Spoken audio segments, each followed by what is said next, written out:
السلام علیکم فرینڈس، آج کی ویڈیو میں آپ اپنے لیے کپڑوں کے ڈیزائننگ کے آئیڈیاز لیں کہ کس طرح کے ڈیزائن اور کلر کنٹراسٹ آپ اپنے کپڑوں پر کر سکتے ہیں، اور ساتھ ہی میں آپ کو ایک دلچسپ کہانی سناتی جاتی ہوں۔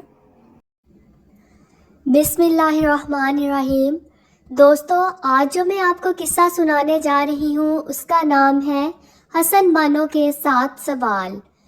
لکھنے والوں نے یوں لکھا ہے کہ اگلے زمانے میں یمن کا ایک بادشاہ تھا جس کا نام طے تھا۔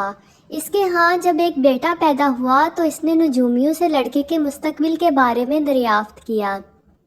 انہوں نے شہزادے کو ہر طرح سے صاحب اقبال پایا اور کہا یہ اللہ تعالیٰ کی خوشنودی کے لیے تمام عمر کام کرتا رہے گا۔ بادشاہ نے ان کو انعام دیا اور شہزادے کا نام حاتم رکھا۔ جس دن حاتم پیدا ہوا اسی روز ملک میں 6000 بچے پیدا ہوئے۔ بادشاہ نے ان سب کی پرورش اپنے ذمے لے لی۔ 6000 دائیاں ان بچوں کے لیے رکھی گئیں اور 4 دائیاں حاتم کے واسطے مقرر کی گئیں۔ انہوں نے لاکھ کوشش کی مگر حاتم نے دودھ نہ پیا۔ بادشاہ نے فوراً سیانوں کو بلوایا اور اس کا سبب پوچھا۔ وہ بولے کہ حاتم پہلے دوسرے بچوں کو دودھ پلوائے گا پھر خود پیے گا۔ چنانچہ جب دوسرے بچے دودھ پی چکے تب حاتم نے بھی دودھ پیا۔ حاتم بچپن ہی سے نہ روتا نہ اکیلے کھاتا اور نہ غفلت کی نیند سوتا۔ فضل خدا سے حاتم جب 14 برس کا ہوا تو جو زر و جواہر باپ نے جمع کیا تھا اسے راہ خدا میں خرچ کرنے لگا۔ جب شکار کو جاتا تو جانور کو جیتا ہی پکڑتا اور چھوڑ دیتا۔ حسن بھی ایسا پایا تھا کہ جو دیکھتا وہ 1000 جان سے فریختہ ہو جاتا۔ اتفاق سے ایک دن جنگل میں شکار کھیلنے گیا کہ اتنے میں ایک شیر غراتا ہوا نظر آیا۔ حاتم کو اندیشہ ہوا کہ اگر خنجر مارتا ہوں تو یہ بے جان زخمی ہو جاتا ہے یا مارا جاتا ہے، اگر چھوڑتا ہوں تو خود جان گنواتا ہوں۔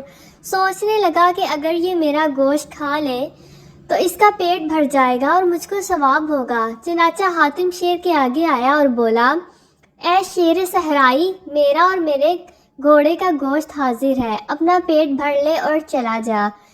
یہ سنتے ہی شیر اپنا سر جھکا کر حاتم کے قدموں پر گر پڑا۔ یہ دیکھ کر حاتم نے کہا، اے شیر، یہ مناسب نہیں کہ حاتم کے پاس سے تو بھوکا جائے، اگر مجھ کو نہیں کھاتا تو میرا گھوڑا موجود ہے۔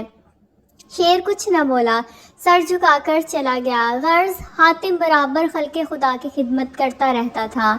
اسی زمانے میں ملک خراسان میں ایک بادشاہ تھا جس کے عدل و انصاف کا یہ عالم تھا کہ شیر اور بکری ایک ہی گھاٹ پر پانی پیتے تھے۔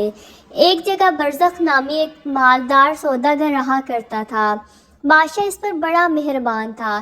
اس سوداگر کی ایک ہی بیٹی تھی جس کا نام تھا حسن بانو۔ سوداگر کا جب آخری وقت آن پہنچا تو حسن بانو 12 برس کی تھی۔ چنانچہ سوداگر نے حسن بانو کو بادشاہ کے سپرد کیا اور ابدی نیند سو گیا۔ بادشاہ نے بھی اسے اپنی بیٹیوں کی طرح رکھا اور اس کے باپ کا سارا زر و جواہر اسی کو بخش دیا، خود لالچ نہ کیا۔ جب لڑکی بڑی ہوئی تو اپنی دائی سے کہنے لگی، اے مہربان ماں، دنیا پانی کے بلبلے کی طرح ہے، اتنی دولت لے کر میں اکیلی کیا کروں گی؟ بہتر یہ ہے کہ اس کو راہ خدا میں لٹا دوں اور خود شادی بیاہ بھی نہ کروں بلکہ یاد اللہ میں مشغول رہوں۔ اب تم بتاؤ کہ شادی سے کس طرح چھٹکارا پاؤں؟ دائی نے بلائیں لے کر کہا، اے جان مادر، تو ان 7 سوالوں کو لکھ کر اپنے دروازے پر لگا دے اور یہ کہہ جو میرے 7 سوال پورے کرے گا میں اس کو قبول کروں گی۔ وہ 7 سوال یہ ہیں۔ پہلا سوال یہ ہے کہ ایک بار دیکھا ہے دوسری بار کی ہوس ہے۔ دوسرا سوال یہ ہے کہ نیکی کر دریا میں ڈال۔ تیسرا سوال یہ ہے کہ بدی کسی سے نہ کر، اگر کرے گا تو وہی پائے گا۔ چوتھا سوال یہ ہے کہ سچ کہنے والے کے آگے ہمیشہ راحت ہے۔ پانچواں سوال یہ ہے کہ کوہ ندا کی خبر لائے۔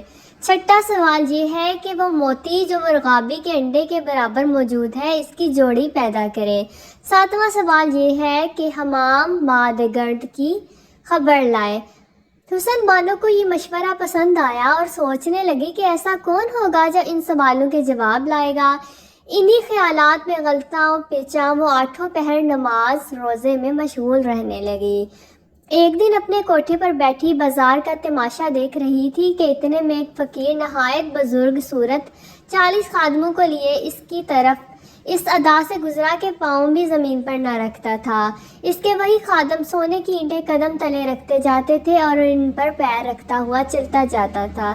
یہ دیکھ کر حسن بانو نے اپنی دائی سے کہا، اے اماں جان، یہ فقیر بڑا صاحب کمال معلوم ہوتا ہے۔ دوستو، اس ویڈیو کا دوسرا پارٹ دیکھنے کے لیے میرے چینل کو سبسکرائب کریں اور میرے چینل کو دیکھتے رہیں۔ دعاؤں میں یاد رکھیے گا۔ اللہ حافظ۔